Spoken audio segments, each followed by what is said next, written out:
What is going on, guys? Welcome back. Commentary for you. So, Amberlynn did a video yesterday, and I took notes. I looked at my notes, I looked at the video, and I said to myself, this was a 20-minute video because there's not a lot of notes here. And I found that a lot of times with Amber, there's really not so much spoken about as much as there are just things that she rambles on with. The first thing she talks about, of course, is the optics. The last two videos, she's really looked rough. Like she isn't even taking care of herself. And she defines this as her just looking like a mess. And she talks about when Tommy goes to work.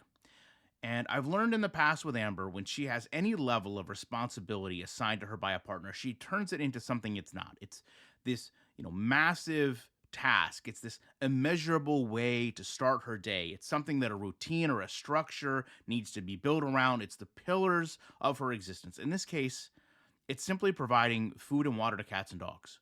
It doesn't require a lot of effort, a lot of planning, a lot of thinking. So many people do this subconsciously throughout the day. Do the pets have water? Let me wake up and feed them. Let me feed them before I go to bed. Let me give them a treat. Yet to Amber, it is something so much more. She starts to go over the Lego she's working on, and she says that she's done so many, she needs to have a dedicated Lego room, but she's also learning that she's to the point where she enjoys building them more than displaying these. She's learned this, of course, by giving some of them away when they're completed. And she talks about how expensive of a hobby this can be, and that if she ever did get that Lego room, she would apparently tear all of them apart, only to rebuild them again.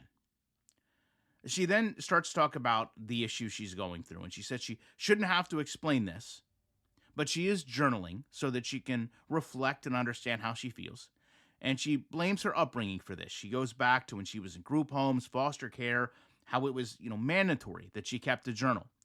And she makes a very strange connection to the people then may not have been truly caring or listening. And she feels that same way modern day with her YouTube audience. What I would say to that, Amber, is those are people with very different levels of responsibility in your life. There is no reason you should be connecting the people that watch you on YouTube to the individuals that were assigned to make sure that you were in a position to be successful as a child going through group homes. The responsibility of those people and their need to interpret and understand you is entirely different. She goes back to last year, first time she was alone. She was drinking. She says she would come online and just have this fake persona because she didn't want to come online and cry. She revisits the infamous mental things clip, and she talks about the anxiety she recalls in that moment. And that clip is years old at this point. But she says that she doesn't want to do that again. She doesn't want to be put back in that moment where people aren't listening with, kind ears or kind hearts. But she has learned that some people do care. And with that in mind, she transitions to where she is now in this quote dark area. And she says rather than talk about this, she just disappeared from YouTube. And she wants everyone to understand that she's in love, but some of that love is being taken from her. And that it's okay because she can coexist with this. And people need to understand she can go through all these mental things and she can still be in love at the same exact time. The only thing that really changes is her willingness to want to live without filming her life. But she does believe she's passing through this now and will get back to making content. She also says it's not fair. It's not fair that she is the one that has to deal with all these things simply trying to be happy. Amber, what I would say is there are so many people battling such larger issues than what you're discussing online. And so many of those people take the responsible and adult decision to go seek help and say, listen, I can't do this on my own. And that's actually the very next thing that Amber addresses, that she is afraid to go get help because she doesn't want these issues to be confirmed. Because she wants to believe that it's just seasonal, because she felt the same exact way last year. She then uses what took place when she was 9 years old, when she was put on medication for not wanting to get help today, because she doesn't want that same circumstance on herself of being provided medications. She, of course, says this has nothing to do with her being lazy. It has nothing to do with Tommy. In fact, Tommy has encouraged her with ideas. They have so many questions and answers. She holds up a huge stack of note cards, and she says they went back and forth on filming a video answering these, how they could do it, when they should do it, what they should do. And she says that she's kind of built this wall, but she also knows she needs to move forward. Because, of course, as she says, this is her job, and she needs to be herself. Because she feels over time she's gotten less popular, watering herself down. She goes over TikTok and Instagram. She's had some videos removed. And of course, this is unfair. Just like with the YouTube videos that were taken down, Amber is not allowed to do the same things as everyone else without some form of punishment. As I said, it doesn't appear that she's taking very good care of herself. It also seems like, in hearing her talk, some of the quote honeymoon phase, if you will, is wearing off and lending to this. It almost seems like Amber doesn't have much of a lifestyle. Almost to the point where we talked about in the beginning, where she felt like, the biggest obstacle in her day was taking care of these animals. I personally feel like what's missing in Amber's life has been structure.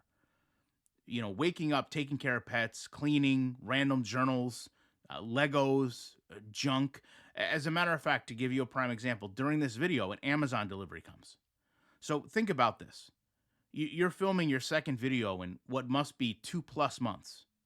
And it just so happens that during those select, let's say 40 minutes, we'll give her the benefit of the doubt. You're editing this video, you're filming this video, and in that moment, Amazon arrives. I don't think that it's just happen chance. I think that so much of her day revolves around those little interactions. And this video just honestly seems like 20 minutes of her saying, the only thing that comforts me really is food.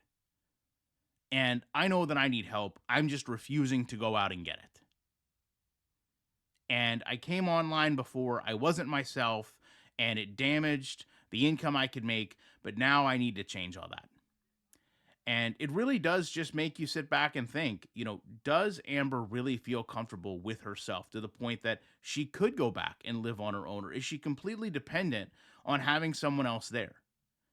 Because it seems like that becomes more and more the case with what we're seeing and what we're hearing, is that she always needs that partner in her life, but she never really truly understands that partner. And a lot of times that partner never truly understands her. And we kind of get these almost confessions, like real world video, if you remember the real world video-esque confessions of how she feels. But all of those feelings can't be negated into just kept in a journal and hoping one day you're going to be able to sit down and work them out or talk through them if you're really not willing to seek help. And I guess to close this, there's a pre-roll for, I believe, BetterHelp that comes on. And it basically says, do you find yourself mindlessly scrolling through YouTube? Do you find yourself not having the motivation to do things in your day? And I feel like those are the videos specifically designed to talk to someone like Amber, but she is the one that more than anyone will look at them and say, yeah, I don't need that. I'm okay. I've got these other things, and I'm afraid what I might have to confront if I truly get that help. I would love to know what you thought about this video. I appreciate you watching it, and I'll be back as soon as I can with more commentary.